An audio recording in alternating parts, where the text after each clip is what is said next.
ಸರ್ಕಾರ ನಕಲಿ ಮತದಾರರು ಸೇರಿರುವ ರಾಯಚೂರು ಗ್ರಾಮಾಂತರ ವಿಧಾನಸಭೆ ಕ್ಷೇತ್ರದ ಜನತಾದಳ ಆಯೋಜಿಸಿದ್ದು ವಿಶೇಷ ಸಮಗ್ರ ಪರಿಷ್ಕರಣೆ.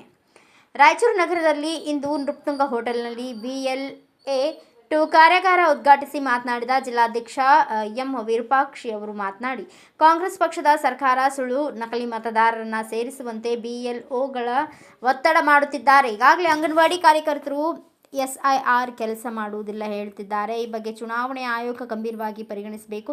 ನಕಲಿ ಮತದಾರರನ್ನು ತೆಗೆದು ಮತದಾರರ ಪಟ್ಟಿ ಶುದ್ಧ ಮಾಡಲು ನಮ್ಮ ಪಕ್ಷದ ಕಾರ್ಯಕರ್ತರು ಬೂತ್ ಮಟ್ಟದಲ್ಲಿ ಕೆಲಸ ಮಾಡಬೇಕು. ಕೆಲವರು ನಮಗೆ ಜವಾಬ್ದಾರಿ ನೀಡಲ್ಲ ಎಂದು ಭಾವಿಸದೆ ತಾವೇ ಹೊಣೆ ಹೊತ್ತು ಸಂಘಟನೆಗೆ ಮುಂದಾಗಬೇಕು. ಕಾರ್ಯಾಧ್ಯಕ್ಷ ಅಮರೇಶ್ ಪಾಟೀಲ್, ನಗರ ಅಧ್ಯಕ್ಷ B ತಿಮ್ಮಾರೆಡ್ಡಿ, ಗ್ರಾಮಾಂತರ ಅಧ್ಯಕ್ಷ ನಾಗರಾಜಗೌಡ, ಪರಿಶಿಷ್ಟ ಪಂಗಡ ಅಧ್ಯಕ್ಷ ಹಂಪಯ್ಯ ನಾಯಕ್, ಪರಿಶಿಷ್ಟ ಘಟಕದ ಅಧ್ಯಕ್ಷ ನರಸಪ್ಪ, ಜಿಲ್ಲಾ ಯುವ ಅಧ್ಯಕ್ಷ ವಿಜಯಕುಮಾರ್, ಜಿಲ್ಲಾ ಹಿಂದುಳಿದ ಅಧ್ಯಕ್ಷ ಜಂಬೂನಾಥ್, ಮುಖಂಡರಾದ ಯಲ್ಲ ರೆಡ್ಡಿ, ಗೋವಿಂದ ರೆಡ್ಡಿ, ಸರ್ಜಾಪುರ್, MD ರಫಿ, ಬಾಬಕಲಮಲ್ಲ ಉಪಸ್ಥಿತರಿದ್ದರು. ಕರ್ನಾಟಕದಲ್ಲಿ ಬೆಂಗಳೂರಲ್ಲಿ ವಿಶೇಷವಾಗಿ ಕನ್ನಡ ಮಾತಾಡೋರು ಸಿಗಂಗಿಲ್ಲ, ತಮಿಳು ಮಾತಾಡೋರು ಸಿಗುತ್ತಾರೆ. ಎಲ್ಲಿ ನೋಡಿದ್ರೆ ಯಾವ ಏರಿಯಾಗೆ ಹೋಗ್ರಿ ನೀವು ತಮಿಳರ ಜನಸಂಖ್ಯೆ ಹೆಚ್ಚಿಗೆ. ಅಲ್ಲಿ ತಮಿಳುನಾಡಿನಲ್ಲಿ ಅವ್ರು ಓಡ್ತಿರುತ್ತೆ, ಇಲ್ಲಿ ಕರ್ನಾಟಕದಲ್ಲಿ ಓಡ್ತಿರುತ್ತೆ. ಬೆಂಗಳೂರಿನಲ್ಲಿ ಯಾವುದೇ ಏರಿಯಾಗಳಿಗೆ ಹೋದ್ರೆ ಕೂಡ ಅತಿ ಹೆಚ್ಚಿಗೆ ತಮಿಳು ಜನ.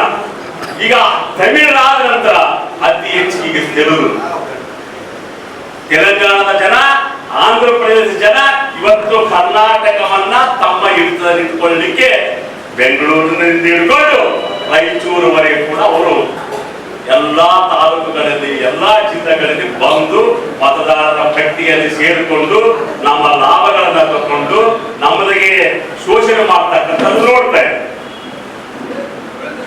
ರಾಯಚೂರು ಜಿಲ್ಲೆಗೆ ಬಂದ್ರೆ ರಾಯಚೂರು ಸಿಟಿ ಒಳಗಡೆ ಸುಮಾರು 20,000ಕ್ಕೆ ಹೆಚ್ಚು ತೆಲುಗುಗಳಿದ್ದಾರೆ. ಮಾನಿಗೆ ಹೋದ್ರೆ 25ರಿಂದ 30,000 ಇದ್ದಾರೆ. ಸಿಂಧೂರಿಗೆ ಹೋದ್ರೆ 38,000 ಮೇಲ್ಪಟ್ಟು ತೆಲುಗುಗಳಿದ್ದಾರೆ. ಮೊನ್ನೆ ಕಾರ್ಯಕ್ರಮಕ್ಕೆ ಕುಮಾರಸ್ವಾಮಿ ಅವರು ಬಂದಿದ್ರು, ತೆಲುಗರೇ ಕಾರ್ಯಕ್ರಮ ಮಾಡಿದ್ರು, ತೆಲುಗು ಜನ ಕಾರ್ಯಕ್ರಮ ಮಾಡಿದ್ರು. ಕುಮಾರಸ್ವಾಮಿ ಅವರು ಕೂಡ ಎಷ್ಟಾಗಿದ್ದಾರೆ, ನಾಳೆ ಕೂಡ ಕರೆಸಿದ್ರು. ನಾರಾ ಲೋಕೇಶ್ ಬಂದಿದ್ದ. ಸುಮಾರು ಒಂದು 10,000 ಜನ ತೆಲುಗು ಸೇರ್ಕೊಂಡು ದೊಡ್ಡ ಕಾರ್ಯಕ್ರಮ ಮಾಡಿದ್ರು.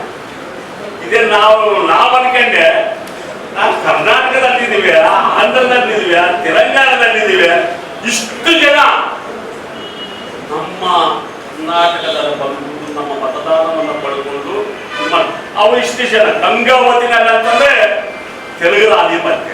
ಮುನಿರಬಾದು, ಗಂಗಾವತಿ, ಕಾರಟಗಿ, ಎಲ್ಲೆಲ್ಲಿ ಒಳ್ಳೆ ನೀರಾವರಿ ಪ್ರದೇಶ ಇರುತ್ತೋ ಅಲ್ಲೆಲ್ಲ ಕೂಡ ತೆಲುಗರ ಡಾಮಿನೇಟ್ ಆಗಿದೆ. ನಾವು ದೇವದುರ್ಗದಲ್ಲಿ ಒಣ ದೇವದುರ್ಗ ಮೊದಲು ಇದ್ದಿಲ್ಲ, ಈಗ ದೇವದುರ್ಗದಲ್ಲೂ ಕೂಡ ತೆಲುಗರು ಆಧಿಪತ್ಯ ಹೆಚ್ಚಿಗೆ ಆಗಿದೆ.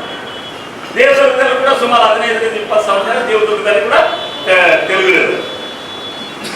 ಒಂದು ರಾಷ್ಟ್ರ ಚುನಾವಣೆಯನ್ನು ನಾನು ಗಮನದಲ್ಲಿ ಇಟ್ಕೊಂಡು ನೋಡ್ತಾ ಇದ್ದೀನಿ.